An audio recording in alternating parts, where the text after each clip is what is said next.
Hello YouTube, j'espère que vous avez la forme, c'est Tristan Pouche. Aujourd'hui on se retrouve au gymnase pour que je vous montre ma nouvelle séance jambes. Comme vous l'avez vu au début de la vidéo, en ce moment je mets en place une nouvelle routine pré-entraînement avec notamment à chaque fois en début de ma séance jambes justement des étirements. En fait c'est ma copine Mathilde qui m'aide un petit peu parce que je vous l'avais dit dans mes autres vidéos, mais j'ai des petites douleurs au niveau des genoux. Puis plus récemment j'ai aussi des douleurs au niveau des hanches. Et étant donné que ça va de pire en pire, je me suis dit qu'il était sûrement temps de passer à faire un petit peu de mobilité et d'étirement. Donc on va voir si ça fait la différence au niveau justement de mes hanches. Mes genoux d'ailleurs ça va un petit peu mieux. J'ai réduit le volume sur les quadriceps. J'ai arrêté de faire des machines que j'adore mais qui du coup me causaient des douleurs. Donc les genoux ça va un petit peu mieux. Et puis pour les hanches, j'espère que dans quelques semaines, avec cette nouvelle routine, ça ira de mieux en mieux. Du coup là je viens d'arriver à la salle, j'ai fait la petite routine pendant une quinzaine de minutes il y a à peu près 1 heure. Cette fois-ci j'ai eu le temps d'ailleurs de mettre mes séances sur mon application de coaching, je vais vous montrer ça. Donc ça c'est tout le détail de la séance. On va commencer directement ici sur le leg curl allongé pour 4 séries. Environ une douzaine de répétitions. Je vais m'échauffer tranquillement le temps que je termine mon pré-workout. Et puis, on va envoyer la sauce, tout simplement.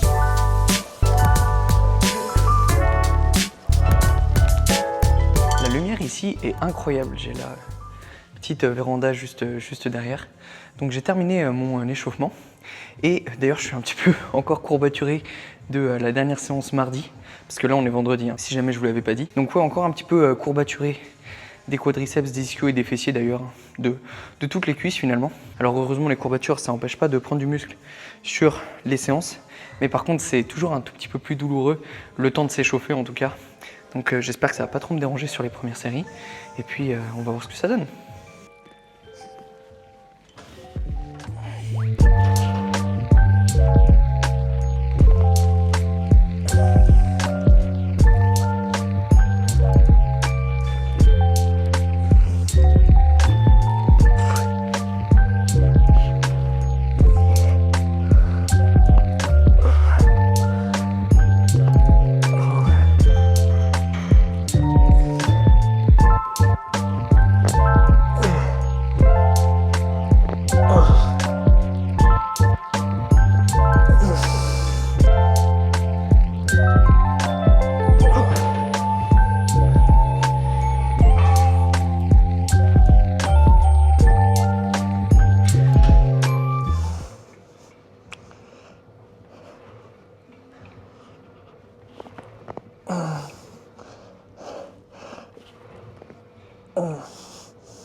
Bon, j'ai fait 3 séries, je suis déjà mort, je vais pas vous mentir. C'est fou comment le leg curl, c'est incroyable comme mouvement. J'aimerais trop tester le leg curl à C-Prime. Je sais pas s'il y a des salles en France qui l'ont. En tout cas, celui-ci, il est trop bien. Et puis juste après, on va pouvoir basculer sur ce bon vieux soulevé de terre jambes tendues. Et puis avec ça, on aura bien travaillé les ischios.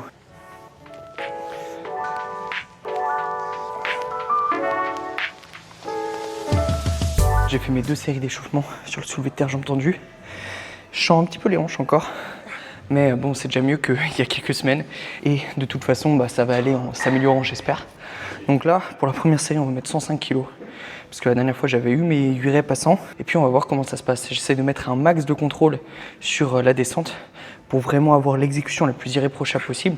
Je vous invite d'ailleurs à faire de même, surtout si vous avez du mal à soit ressentir vos ischios, soit potentiellement vous sentez un petit peu le bas du dos, histoire de bien fixer les genoux, bien engager le mouvement avec la contraction des ischio-jambiers.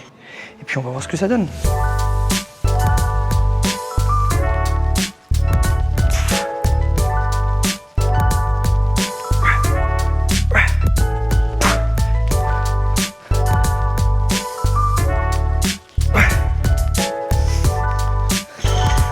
Là, il va bien me falloir 2 minutes de récup. Je suis mort. C'est vraiment dur cet exercice. Parce que en plus de tuer les ischios, ça tue tout le corps en fait. D'ailleurs, je ne sais pas si vous avez remarqué, mais j'ai pas d'indication de temps de récup dans mon programme. Pourquoi? Parce que j'ai pas envie, étant donné que je m'organise assez bien pour pouvoir faire des séances du temps que je veux, j'ai pas envie d'être limité par un temps de récup, que ce soit à la hausse ou à la baisse. C'est-à-dire que Si je sens que je peux repartir au bout de 45 secondes, 1 minute, bah, j'y vais. Et si je sens qu'à l'inverse, j'ai besoin de 3 minutes de récup, je prends mes 3 minutes. Et même sans me donner d'indication comme ça, vu que je suis coach, je fais du coaching, donc j'ai quand même assez bien, je trouve, l'estimation du temps. J'arrive à faire des séances qui font toujours à peu près le même temps. Et d'ailleurs, les séances du nouveau programme, je ne sais pas s'il y en a certains parmi vous qui les avez testées. Si c'est le cas, dites-moi dans les commentaires. Mais elles font 1h15 à 1h20. Donc c'est pas mal. Ça prend pas trop de temps non plus. Mais ça permet quand même d'avoir le volume suffisant pour cette première phase de la sèche. Et puis c'est pas non plus trop long. Donc c'est pas galère à caler dans l'emploi du temps. Et puis je perds pas non plus trop ma concentration sur les séances. Donc ça c'est cool.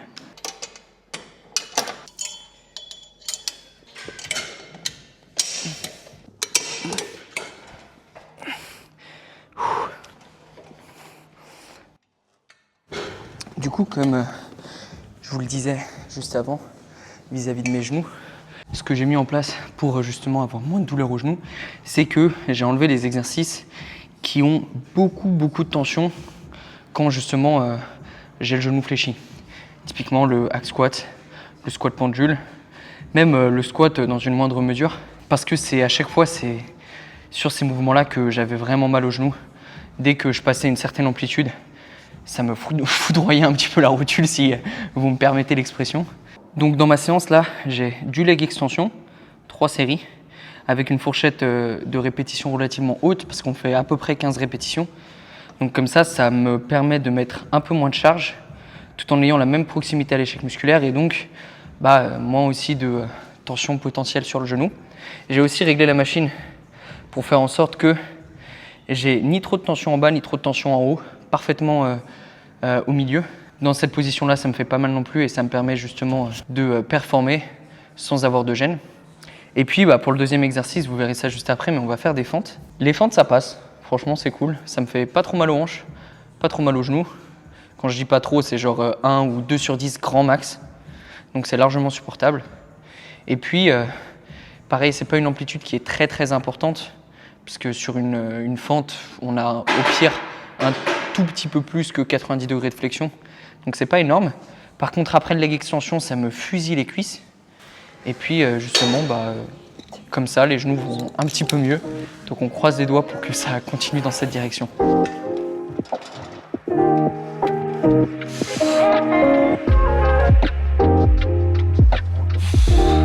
Je sais pas vous, moi j'ai toujours un peu la boule au ventre avant de monter sur le leg extension.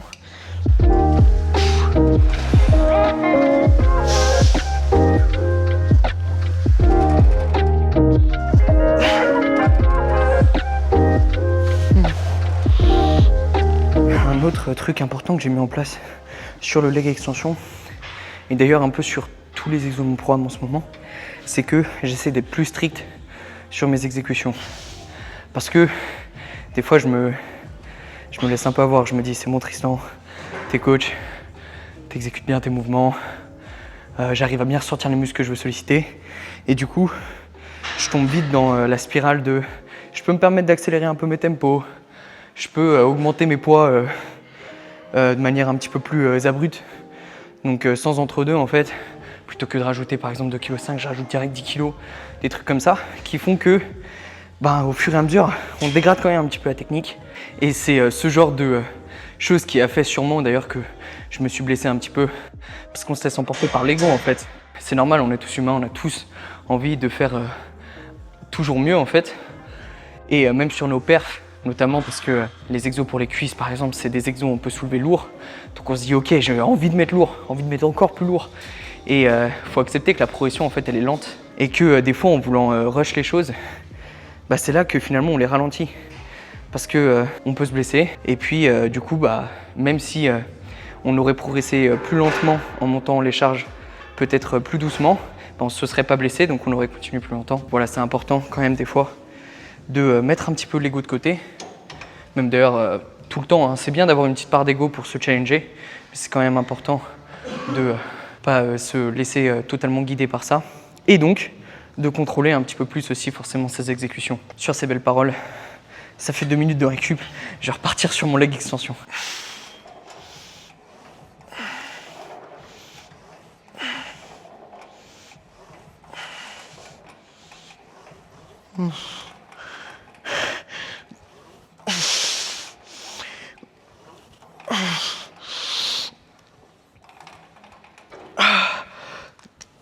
Oh.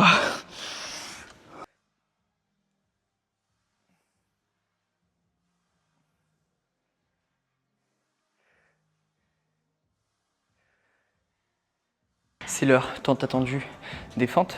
Donc là, les fentes, ce que je fais, c'est que c'est un rest-pause de 100 répétitions.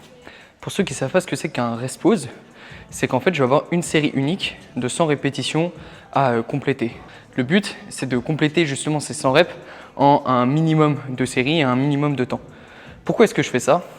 Parce que à nouveau, ça me permet de charger pas trop lourd sur les cuisses tout en ayant une bonne difficulté.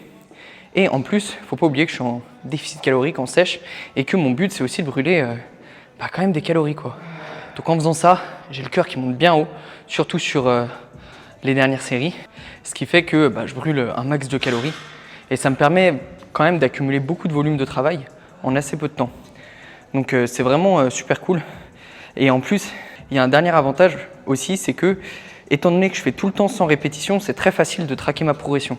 Parce que j'augmente mes charges de travail chaque semaine. Étant donné que je fais 2 fois la séance dans la semaine, je fais 2 fois la séance avec la même charge. À chaque fois que je la fais, j'essaye de le faire bien évidemment le plus vite possible. Mais du coup, vu que j'augmente ma charge de semaine en semaine, j'ai forcément une progression. Parce que entre faire 100 reps à 20 kg et faire 100 reps à 30 kg, il y a forcément le tonnage qui augmente. Donc ça, c'est l'avantage, le dernier avantage, on va dire, des séries en rest-pause. Bon, sur ce, on va partir directement pour la première série.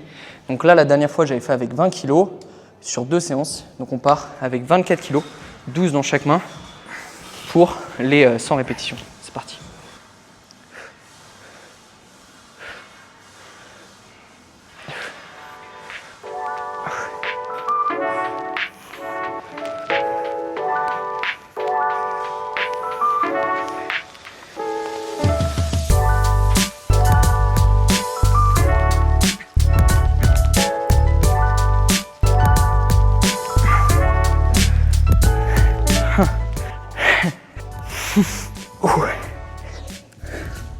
Bon, là, c'est le moment de la séance où ça devient un peu plus compliqué. J'ai terminé les fentes, c'était dur, d'autant plus que j'ai fait des fausses fentes pour qu'on prenne la photo pour la miniature. Donc, du coup, ça m'a un peu tué les cuisses. Mais la séance n'est pas terminée. Et on va passer à un exo que j'adore et que je vois trop peu de personnes faire encore dans les salles de musculation. Bien que je ne vais pas tous les jours dans des salles commerciales. Donc en vrai, je ne sais pas trop. Mais on va passer aux hyper-extensions. Les hyper-extensions, vous savez, c'est sur ce magnifique petit banc à lombaire. On ne le voit pas bien à la caméra, c'est pas grave, vous le verrez juste mieux sur le prochain plan. Mais tout ça pour dire que c'est un exercice un petit peu comme le soulevé de terre jambes tendues. On va faire une extension et flexion de hanche. Et c'est un super bon exercice. Parce que du fait de la position, en fait, on n'a pas besoin de mettre très lourd pour que le mouvement soit très dur. C'est super pratique. Ça fait gagner du temps sur la mise en place de l'exercice. Et puis qu'on se le dise, ça change un petit peu du soulevé de terre aussi. Parce que le problème des ischio-jambiers, c'est qu'on a vite fait le tour des exercices. Il suffit que dans votre salle, vous ayez qu'un seul leg curl, assis ou allongé. Qu'en plus de ça, vous ne soyez pas trop à l'aise sur du soulevé de terre jambes tendues. Il vous reste quoi? Le Nordic curl, qui est franchement galère à mettre en place et à surcharger. Donc les hyper-extensions, c'est vraiment une super variante.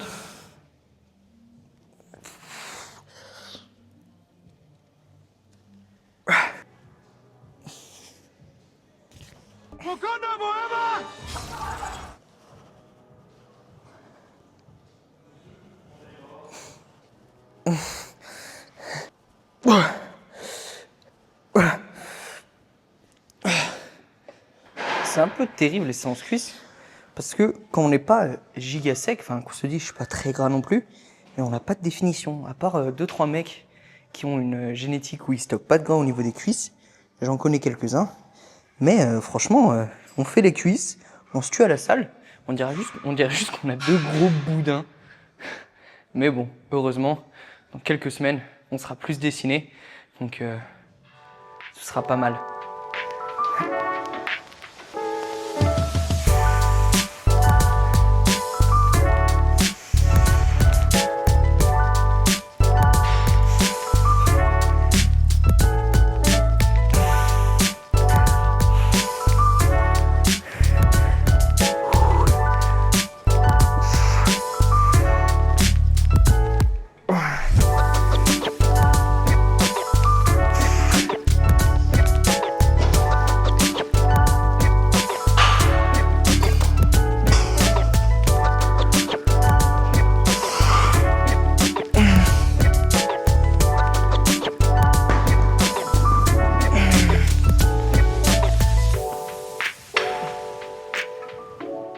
Bon les boys, la séance est terminée. J'étais un petit peu moins bavard sur la fin. Franchement, elle était dure, mais j'aime beaucoup cette séance. Parce que c'est le parfait entre deux. Entre je prends du plaisir, je fais des exercices que j'aime et je fais aussi des choses qui sont plus compliquées pour moi, que j'apprécie moins. Et du coup, ça me sort de ma zone de confort. Donc c'est le parfait entre deux. Et je pense que je vais la garder comme ça un long moment. Parce que comme je vous ai expliqué dans la vidéo où je crée mon programme, le but, ça va être de garder ce programme-là, mais de le faire un petit peu évoluer au fur et à mesure des différentes phases de la sèche, mais pas à chaque fois de changer totalement de programme. Parce qu'il n'y a pas d'intérêt à changer aussi vite de programme de musculation. Donc voilà, en tout cas, c'est terminé pour la séance. Et là, ce qu'on va faire, c'est qu'on va se retrouver directement chez moi, parce que je vais vous montrer la routine après ma séance. Là, vous avez vu la routine avant, vous avez vu la séance. Maintenant, je vais vous montrer ma routine post-workout, j'ai envie de dire. Donc, on se retrouve à l'appart et puis on voit tout ça ensemble. On est de retour à la maison et je vais vous partager mes conseils, ma routine que je fais après quasiment tous mes entraînements, que ce soit pour un leg day ou même pour les autres séances de mon programme.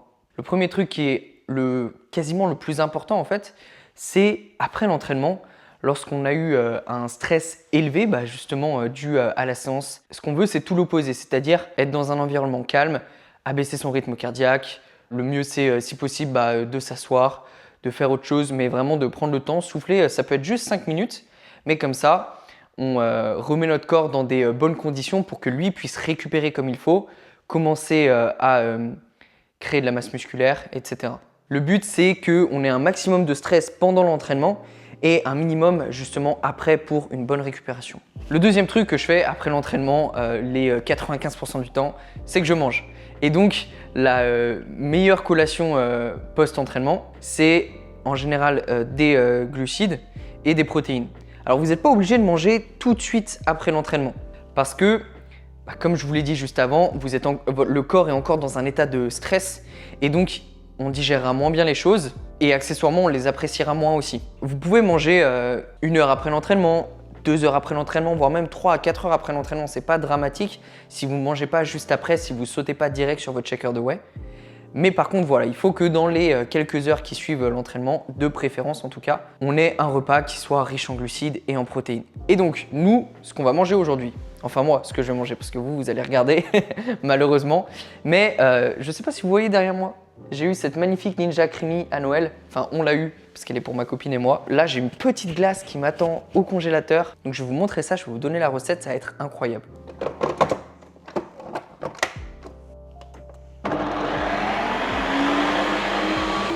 Bon, la creamy, c'est génial. Par contre, ça fait... Ah bah, c'est terminé. Ça fait un boucan de fou furieux. Donc, si jamais vous ne le saviez pas, je ne le savais pas avant. Ça fait vraiment un bruit de fou, donc faites pas vos glaces à 5 h du matin. Bon, bah nickel. Regardez-moi ça. On met la lumière. Waouh! Comme un vrai pot de glace finalement. Alors, je vais pas mettre de toppings parce que je vais me garder un peu des calories pour ce soir. Mais sur cette recette, vous pourriez largement rajouter, ça peut être, je sais pas moi, des M&M's, du sirop de chocolat, enfin vraiment tout ce que vous voulez. Et bah d'ailleurs, ça vient de me donner une idée. Je vais rajouter un petit peu de fleur de sel et je vais le remixer une petite minute. Ah, je trouve des idées comme ça en improvisant. Chocolat, fleur de sel sera pas mal. Je vous donne la recette dans un instant. Ne vous impatientez pas, c'est bientôt terminé. Une belle petite glace avec une vraie texture de glace pour le coup. Et donc je vous mets les macros juste à l'écran. Ce que j'ai fait, c'est que j'ai mis du skyr, 150 g, et du lait de soja au chocolat. Pourquoi? Parce que le lait de soja, il est un peu plus épais, donc ça donne une bonne texture à la glace. Et puis au chocolat, parce que je voulais de la glace goût chocolat, tout simplement. Ensuite, et le plus important, j'ai bien évidemment mis de la whey coalition. Vous m'avez vu venir. 30 g de whey dans la glace, ça permet à la glace aussi d'avoir une meilleure texture. Et puis bien évidemment, nous on veut faire des glaces protéinées, donc ça c'est parfait. J'ai mis du beurre de cacahuète, 20 g si je me trompe pas, parce que pareil ça donne une texture et puis du goût. Et le truc très important, ça c'est un tips que j'ai eu directement de Nassim, mais c'est que je mets 1/4 de cuillère à café de gomme de goire. La gomme de goire ça ressemble à ça, c'est une petite poudre, ça change vraiment à 400% la texture de la glace. Ensuite, vous blendez tout ça et puis vous pouvez les verser dans vos pots. Pour en revenir rapidement du coup à la routine. Donc, on refait les bases très rapidement. On essaye de se mettre au calme sur le temps qui suit la séance pour justement favoriser une bonne récupération. Si possible, une collation justement riche en glucides et en protéines après la séance. Autre truc super important, prenez du magnésium. C'est utilisé dans plus de 300 réactions dans le corps humain, donc autant vous dire que le magnésium c'est important. Et c'est important notamment pour la récupération musculaire, la récupération nerveuse, etc.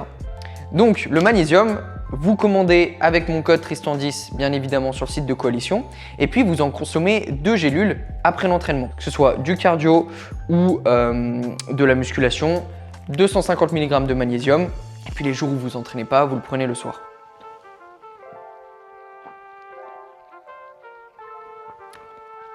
C'est vraiment 10 sur 10, même sans topping, la glace elle est incroyable. Donc voilà l'équipe, la vidéo touche à sa fin. J'espère que ça vous aura permis d'apprendre 2-3 trucs sur ce qui peut être intéressant de faire avant, pendant ou même après l'entraînement. N'hésitez pas comme d'habitude à vous abonner, liker la vidéo, ça m'aide vraiment beaucoup. Et si jamais vous avez 30 secondes de plus, vous pouvez même me mettre un petit commentaire en bas de la vidéo, je réponds à tout le monde. Ça fait vraiment super plaisir de voir vos petits messages. Et puis on se retrouve très bientôt pour une prochaine vidéo. Ciao!